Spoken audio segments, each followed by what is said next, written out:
Bonjour, donc voici le cours du jeudi 28 janvier. Donc, on va commencer par noter des choses dans le cours qu'on n'a pas notées la semaine dernière. Donc vous notez un grand 2, la circulation de la matière et de l'énergie dans les chaînes alimentaires d'une prairie. Un A, les flux de matière et d'énergie. Et donc ça correspond à l'activité 2. Donc vous notez ça. Je vous mets également sur Pronote des documents, donc documents 1 et 2 qu'on va étudier aujourd'hui. Je vous les donnerai sous forme, en copie la semaine prochaine quand vous reviendrez au lycée. Donc vous notez également document 1, donc le document on va l'étudier là maintenant, donc si vous voulez vous pouvez le télécharger via Pronote, et sinon je vous le donnerai sous format papier la semaine prochaine. Donc le document 1 concerne les flux de matière et d'énergie dans une chaîne alimentaire, donc c'est directement en lien avec l'activité 2. Donc ça vous présente la modélisation des flux de matière et d'énergie dans une chaîne alimentaire. Donc on a le producteur primaire, donc je vous rappelle que c'est un végétal, donc végétal chlorophyllien. Le consommateur primaire, qui est un herbivore, donc qui va se nourrir du producteur primaire. Donc le producteur primaire est mangé par le consommateur primaire. Le consommateur primaire va être mangé par le consommateur secondaire. Donc le consommateur secondaire, comme il mange un animal, il est considéré comme un carnivore. Donc ça correspond à la matière et l'énergie qui est produite par ce producteur primaire. Donc vous avez différentes informations en dessous. Donc PB, c'est la production brute du producteur primaire, donc c'est ce qu'on a en marron ici. On a PN, donc PN, production primaire nette, et R, c'est la respiration. Donc production brute du producteur primaire, c'est ce qu'il va produire grâce à la photosynthèse.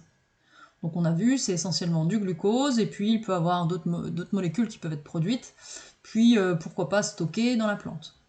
Donc ce qui est stocké, c'est la production primaire nette. Donc c'est les feuilles, les tiges, les racines, les fruits, etc., etc. Et on a des pertes ici par respiration. Donc une certaine quantité d'énergie qui va être produite par le producteur primaire va être perdue sous forme de respiration. Donc cette production primaire nette, elle peut être ingérée, donc matière organique ingérée par un consommateur primaire. Donc vous voyez que cette quantité d'énergie et de matière apportée au consommateur primaire, elle est moins importante que ce qui est produit au départ par le producteur primaire. Comme le producteur primaire, il y a une perte par respiration. Il y a une grosse perte ici par Na, c'est non assimilé. Donc non assimilé, ce sont les excréments. Et on va avoir PS, production secondaire pour chaque niveau trophique. Donc notre consommateur primaire va manger une certaine quantité de matière, donc une certaine quantité de végétal. Une partie va être perdue par respiration, une partie va être perdue parce qu'elle va être non assimilée, donc les excréments. Et ensuite, il va y avoir une production secondaire. Cette production secondaire, ça peut être de la viande, du lait par exemple. Donc là, on a typiquement un flux qu'on a trouvé, qu'on a pu observer déjà sur le schéma de la vache. Donc on voit qu'il y a une certaine quantité qui est ingérée et une quantité qui est produite qui est forcément inférieure à la quantité ingérée. Cette production secondaire va ensuite être ingérée par un carnivore, par un consommateur secondaire, qui va perdre aussi de l'énergie sous forme de respiration, qui va perdre de la matière non assimilée, donc les excréments, et il va y avoir ensuite une production secondaire, donc une production de viande par exemple. Ok ? Donc on voit bien ici qu'il y a des flux entre chaque niveau. Donc là, ce qui est en bleu, c'est ingéré par le consommateur primaire, ce qui est en rose, c'est ingéré par le consommateur secondaire. Et là, on pourrait encore rajouter un consommateur tertiaire, qui consommerait uniquement cette petite quantité de matière et d'énergie, donc on aurait un schéma encore plus petit. Donc on voit bien qu'il y a des pertes entre chaque maillon. Okay ? Donc ces pertes, elles viennent de la respiration et de ce qui est non assimilé. Donc c'est noté ici, dans une chaîne alimentaire, la matière organique et donc l'énergie est transférée depuis les végétaux chlorophylliens jusqu'aux différents consommateurs avec des pertes sous forme de déchets ou de chaleur. Donc la chaleur, en gros, c'est l'énergie. Alors ça va être la chaleur qui va permettre de à l'organisme de garder une température compatible avec la vie, mais c'est également tout ce qui est respiration. Compte tenu des pertes, seulement 10% de l'énergie est transmise d'un niveau trophique à l'autre. Donc là, admettons qu'il y ait 100 kg de matière produite, là, il n'y aura que 10%, donc 10 kg ingérés. Donc là, 10 kg ingérés. Donc ici, on n'aura plus que 0,1 kg d'ingérés, donc 100 grammes. Donc on voit, entre chaque niveau trophique, il y a des pertes relativement importantes de l'ordre de 90%, et donc il n'y a que 10% qui est transféré d'une chaîne à l'autre. Alors ça veut dire quoi? Ça veut dire qu'un consommateur primaire va devoir manger beaucoup de producteurs primaires pour fabriquer de la matière. Le consommateur secondaire va devoir manger beaucoup de consommateurs primaires pour assurer sa quantité de matière. Ok? Donc, ce qu'on va noter dans le cours, donc à la suite de ce que vous avez noté, activité 2 et document 1, donc les chaînes alimentaires permettent la circulation de matière et d'énergie des végétaux chlorophylliens, donc les producteurs, jusqu'aux consommateurs. Et d'un niveau à l'autre, il y a des pertes de matière et donc d'énergie de l'ordre de 90%. Donc ces pertes, c'est dû à l'activité du métabolisme de chaque être vivant de la chaîne alimentaire, donc la respiration, la régulation thermique, la digestion, etc. Alors la suite, vous me notez un B, les cycles de la matière. Donc là, ça correspond à l'activité 3 que vous devez faire pour aujourd'hui, et au document 2 qu'on va étudier tout de suite. Donc document 2 qui est avec le document 1 sur Pronote, et donc je vous rappelle que je vous distribuerai ça la semaine prochaine. Donc notre document 2, le cycle de la matière dans une prairie. Donc là, ce qui est encadré en bleu, ça représente l'écosystème prairie. Dans notre écosystème prairie, on a des êtres vivants, donc des producteurs, des consommateurs et des détritivores décomposeurs. On a de l'énergie qui arrive dans l'écosystème, donc sous forme de lumière.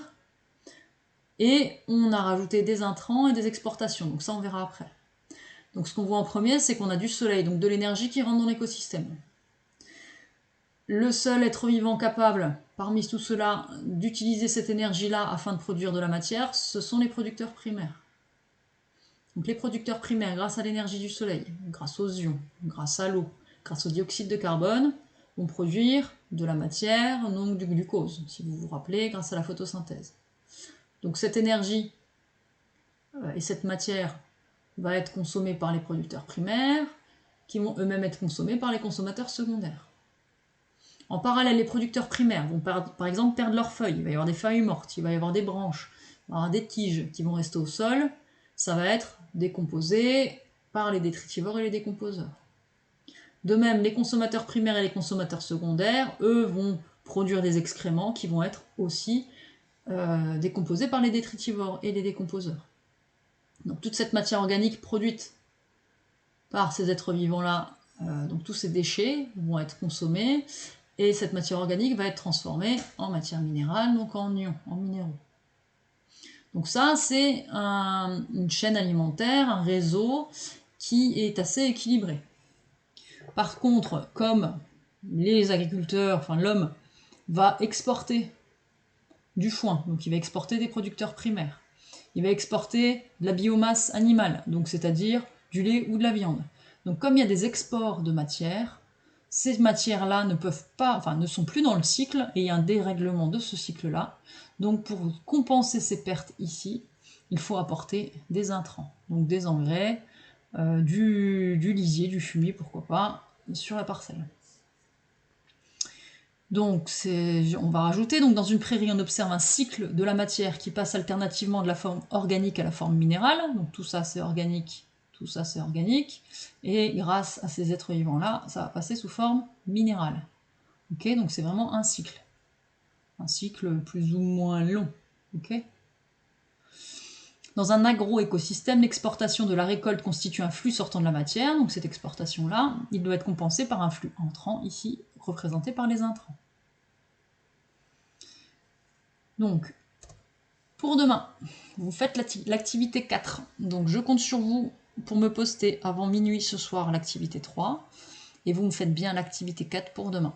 Et donc la correction de l'activité 3, je vous la poste demain. Voilà, je vous souhaite une bonne journée et je vous dis à bientôt.